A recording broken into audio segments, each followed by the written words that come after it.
Sa likod ng bawat sulat sa papel ay kwento ng pawis, pagod at pangarap. Sa bawat kaway ng orasang patuloy na tumatakbo ay mga tinig na matagal nang nais marinig. Ito ang mundong ginagalawan nila, isang opisina ng pangarap at kabiguan, isang larangan ng kapangyarihan, pasensya at pakikibaka.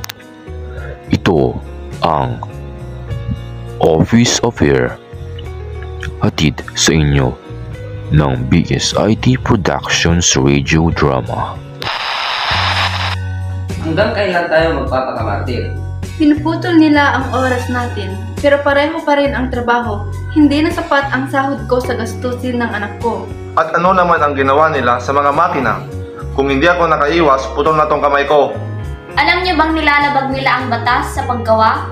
May karapatan tayo. Nirepasok ko ang labor code. Pwede tayong magsampa ng reklamo. Bago lang ako rito, pero ganito ba dapat talaga ang trabaho? Hindi, Lebron. Hindi ito tama. Ano to? Pulong ng reklamo? Sir, may mga issue po silang dapat pag-usapan natin. Ano na naman ang problema? Trabaho namin ang bubuhay sa kumpanyang ito, pero halos wala na kaming may uwi sa pamilya namin. Lahat kami pinapa-overtime, pero walang bayad. Ganyan talaga ang negosyo. Lahat tayo kailangan magsakripisyo. Ha? Ganun? Kailan kayo huling nagsakripisyo ng sweldo nyo? Ha? Ayon sa batas, may karapatan kaming bayaran ng tama. At anong gagawin nyo kung hindi ko kaya?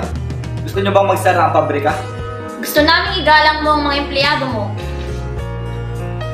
Sir, aminin man natin o hindi, may punto sila. Ano? Kumakampi ka sa kanila? Nakikita ko ang paghihirap nila araw-araw. Fine. Ano ba gusto nyo? Makatarungang sahod na sapat sa pang-araw-araw na gastusin.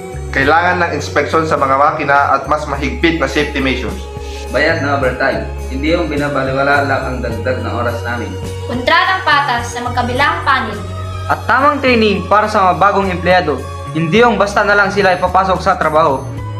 Kung papayag ako rito, wala nang reklamo ha? Kung totoong may pagbabago, hindi na namin kailangan magreklamo. At kung walang mangyayari, magsasampa kami ng kaso. Sige, dadagdagan ko ng unti-unti ang sahod. Ayusin ko ang safety inspection. Bayad ang overtime. Pero wala nang gulo. Aasahan namin yan. Balik sa trabaho!